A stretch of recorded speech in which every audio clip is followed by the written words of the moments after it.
எங்கள் தம்பியோட முதல் மொட்டை, அதுவும் எங்கள் குலதெய்வ கோயிலில். இந்த நாளுக்காக நாங்கள் எவ்வளோ நாள் காத்திருந்தோம் தெரியுமா? வாங்க என்ன நடந்துச்சுன்னு பார்க்கலாம். வணக்கம் நண்பர்களே, எங்கள் தம்பிக்கு மொட்டை அடிக்கிறதுக்காக இன்று எங்கள் குலதெய்வ கோயிலுக்கு, பெரியாச்சம்மன் கோயிலுக்கு தான் வந்திருக்கோம். இந்த கோயிலோட சிறப்பு என்னன்னு தெரியுமா? பெரியாச்சம்மன் குழந்தைகளை காத்து அருள் புரிவாங்கன்னு பல தலைமுறைகளாக மக்கள் நம்பிட்டு வராங்க. நாங்களும் அதே தான் நம்பிட்டு வந்துட்ருக்கோம்.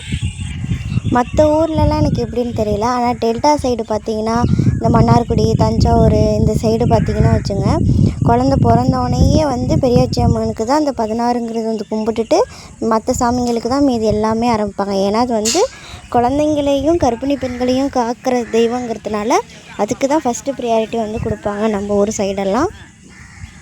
அப்படிப்பட்ட பெரியாச்சி அம்மனுக்கு ஒரு புராண கதைகளே நிறையா இருக்குது. அதை பற்றி எங்கள் தாத்தா பாட்டியெல்லாம் நிறையா சொல்லியிருக்காங்க. நான் அதையுமே டீட்டெயில்ஸாக இன்னொரு வீடியோவில் உங்களுக்கு நான் போடுறேன். இப்போ பார்த்திங்கன்னா இந்த கோயில் பார்த்திங்கன்னா ஃபுல் அண்ட் ஃபுல் வயல்வெளி தான் இருக்கும். அந்த வயலை சுற்றி நடுவில் தான் நம்ம சாமி இருக்கும். இந்த பெரியாச்சி அம்மன் கோயில் தனியாக இருக்காது. இது ஒரு ஐயனார் கோயிலோடு சேர்ந்துருக்கும். இப்போ நான் காமிச்சது எல்லாமே அந்த ஐயனார் கோயிலில் சுற்றி இருக்கிற ஒரு சாமி. தூண்டிக்காரன் ஃபஸ்ட்டு பார்த்திங்கன்னா அந்த தூண்டிக்காரன் அது அவங்க பார்த்திங்கன்னா பைரவரோடு இருப்பாங்க. அவங்க இப்போ நம்ம ஊர் கோயிலில் ஒரு வம்சாவளிக்கும் ஒரு குலதெய்வம் இருப்பாங்க. அந்த குலதெய்வம் எல்லாத்தையுமே இந்த ஐயனார் கோயிலில் இந்த கோயிலை வழிபடுற மாதிரி வச்சுருக்காங்க. நாங்கள் இந்த கோயிலுக்கு சின்ன வயசுலேருந்தே போயிட்டுருக்கோம். எங்கள் குடும்பத்தில் ஒரு நல்லது கெட்டதுக்கு, ஒரு நல்ல விசேஷத்துக்கு எதுக்காக இருந்தாலுமே ஃபஸ்ட்டு இந்த கோயிலுக்கு வந்ததுக்கு அப்புறம்தான் மற்ற கோயில்களுக்கு நாங்கள் போவோம். பெரியாச்சி அம்மனை பற்றி சொல்லணும்னா, அவங்க பார்க்குறதுக்கு ரொம்ப ஆக்ரோஷமாக ஒரு சிலையை கில் பண்ணுற மாதிரிலாம் இருக்கும். பட்டு பார்க்குறதுக்கு அப்படி இருந்தாலுமே அந்த குலதெய்வத்தை நம்ம நம்பி போனோம்னா கண்டிப்பாக அவங்க நம்மளை ரொம்ப நல்லா காத்து நிற்பாங்க. அதுதான் எங்கள் ஊர் மக்கள், எங்கள் குடும்பத்தில் எல்லாருமே நம்பிட்டு வராங்க. நாங்களும் அதே தான் நம்பிக்கிட்டு வந்துட்ருக்கோம்.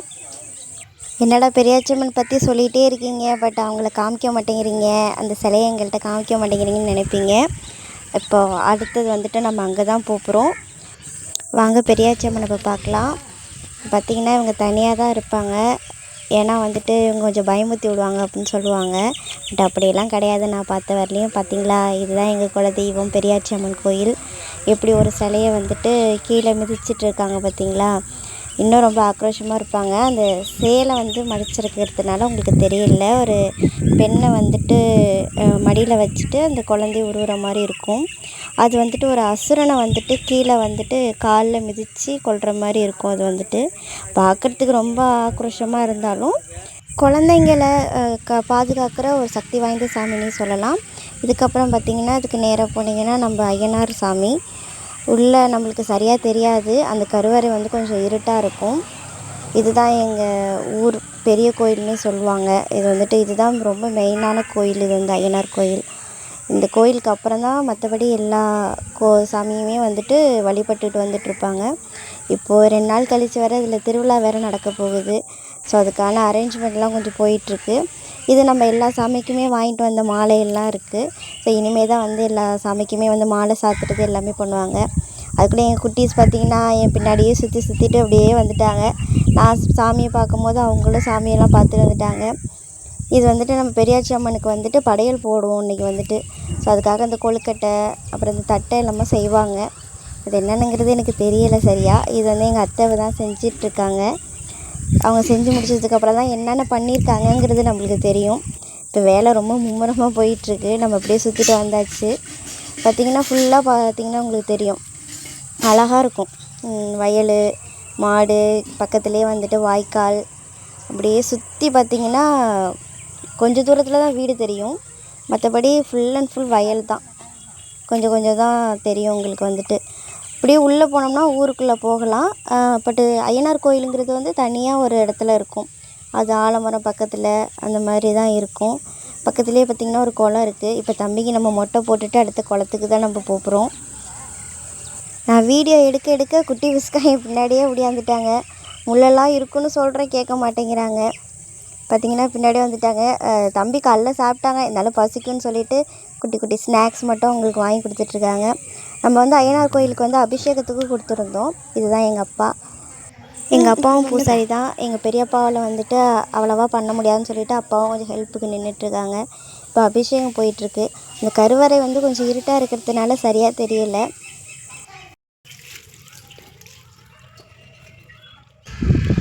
ஒரு வழியாக மொட்டையை அடித்தாச்சு. அவங்க அப்பா கிட்டே இருக்காங்க, அதனால் கொஞ்சம் அழுகாமல் இருக்காங்க. இப்போ பார்த்திங்கன்னா நம்ம குளத்துக்கு வந்துட்டோம். நம்ம குளத்துக்குள்ளெல்லாம் தம்பி இறக்கல, ரொம்ப பயந்தாப்புல கொஞ்சம் தூரம் போகிறதுக்கே. அதனால் குளத்துக்குள்ளெல்லாம் இறக்காமல் சொம்புலேயே தண்ணி எடுத்துகிட்டு வந்து மேலேயே ஊற்றி கொஞ்சம் குளிப்பாட்டி விட்டாச்சு. பார்த்திங்கன்னா எவ்வளோ பெரிய குளம் பார்த்திங்கன்னா. இதில் மீன்பிடியெல்லாம் நடக்கும். வருஷத்துக்கு 5 வருஷத்துக்கு அந்த மாதிரி மீன்பிடி. இது வந்து பொதுவான குளம். ஸோ எல்லாருக்குமே இதில் பிடிக்கும் போது எல்லார் வீட்டுக்குமே வந்து மீன் கொடுத்து விடுவாங்க. எவ்வளோ தம்பி ஜாலியாக குளிக்கிறாங்க பார்த்திங்களா. கீழே இறங்குறதுக்கு பயம், மொட்டை அடித்தப்பெல்லாம் பயம். இப்போ குளிக்கிறதுக்கு மட்டும் ஜாலியாக இருக்கிறாப்புல. தம்பி சட்டையெல்லாம் போயிட்டு ரெடி ஆகிட்டாப்புல. அவ்வளோதான், கோயிலுக்குள்ளே போனோன்னே தம்பி செம சேட்டை. நீங்களே பார்த்தாலே தெரியும். அங்கே ஓடுறது இங்கே ஓடுறது, ஒரு இடத்துலையே நிற்க மாட்டேங்கிறான். அவனை பார்த்துக்கிறதுக்கே ஒரு ஆள் அங்கே இருக்க வேண்டியதாகிடுச்சு. பார்த்திங்கன்னா எங்கள் அக்கா வேலையெல்லாம் விட்டுட்டு அவள் வந்து இங்கே உட்காந்துருக்கா. பார்த்திங்கன்னா அவன் சேட்டையை நீங்களே கொஞ்சம் பாருங்கள்.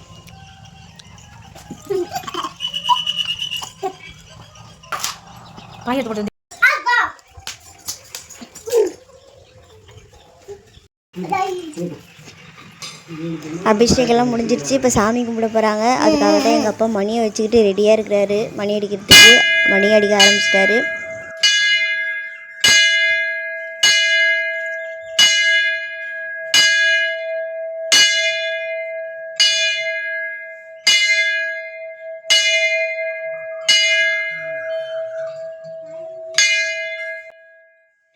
இந்த கருவறை வந்து கொஞ்சம் இருட்டாக இருக்குதுன்னு சொன்னேன். இப்போ கொஞ்சம் வெளிச்சம் தெரியும். ஆனால் சிலை வந்துட்டு ஃபுல்லாக ஃபேஸ் எல்லாம் பார்க்க முடியாது. ஆனால் அதுக்கு வந்திருக்க அலங்காரம் பண்ணதெல்லாம் கொஞ்சம் பார்க்க முடியும். ஐயனார் சாமிக்கு வந்து இப்படி தான் அலங்காரம் பண்ணி வச்சுருப்பாங்க. எங்கள் பெரியப்பா இப்போ தான் பூஜை நடத்திட்டுருக்காங்க.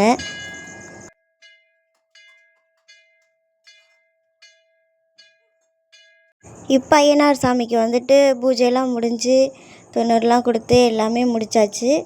இப்போ பார்த்திங்கன்னா தம்பி பையன் வந்துட்டு நம்ம துண்ணூரை வந்து சைடில் போட்டு வச்சுருப்போம். அதையும் போய் எடுத்து நெத்தியில் பூசிக்கிறதுக்கு வச்சுருப்பான். அவன் பண்ணுற சேட்டையெல்லாம் தாங்கவே முடியலைங்க.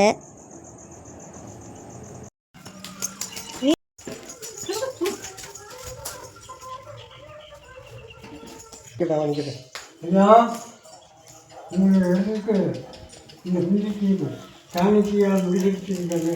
அந்த குளிச்சுட்டு எல்லா ஆபத்தும் இருக்கக்கூடாது. இங்கே போனாலும் சரி, சிங்கம் சரி, எல்லா ஆபத்துகளும் காலத்து போகணும். வெளிநாடு போனாலும் சரி, வெஞ்சாயத்து போனாலும் சரி.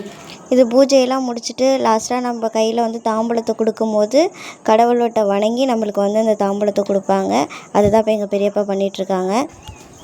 இப்போ ஐயனார் சாமிக்கு வந்து அந்த பூஜை முடிஞ்சிருச்சு. அடுத்து நம்ம குலதெய்வ பெரியாச்சி அம்மனுக்கு தான் இப்போ நம்ம வந்து பூஜை ரெடி பண்ணுறதுக்காக இப்போ அத்தை எல்லாத்தையும் ரெடி பண்ணிகிட்ருக்காங்க. இப்போ பார்த்திங்கன்னா பக்கத்துலேயே வந்து படையலுக்கெல்லாம் எல்லாமே ரெடி பண்ணிட்டாங்க. இப்போ கொஞ்சம் நேரத்தில் வந்து படையலும் போட ஆரம்பிச்சிடுவாங்க. பெரியாச்சி அம்மனுக்கு வந்து படையெல்லாம் போட்டாச்சு. பார்த்திங்கன்னா என்னென்ன ஐட்டம் இருக்குங்கிறது எங்களால் தெளிவாக அதில் காமிக்க முடியல. ஏன்னா வெயில் வந்து அந்தளவுக்கு இருந்தது. அதனால் எங்களுக்கு சரியாக அதில் வந்து காமிக்க முடியலை. இதில் நாட்டுக்கோழி குழம்பு, கருவாடு, முட்டை, கொழுக்கட்டை, கீரை இது எல்லாமே வச்சுட்டு நாட்டுக்கோழி குழம்பு எல்லாமே வச்சு படைப்பாங்க. இந்த படையல் சாப்பாடு வந்து கலவை சாதம் மாதிரி கொடுப்பாங்க. அது ரொம்ப டேஸ்ட்டாக இருக்கும். அவ்வளோதான், நம்ம சாப்பிட்டு இப்போ கிளம்பியாச்சு. போகிற வழியில் மயிலெலாம் சூப்பராக இருக்குது. இந்த வீடியோ பிடிச்சிருந்தால் லைக் பண்ணுங்கள், ஷேர் பண்ணுங்கள். பெரியாச்சி அம்மனோட அருள் உங்களுக்கும் கிடைக்கட்டும்.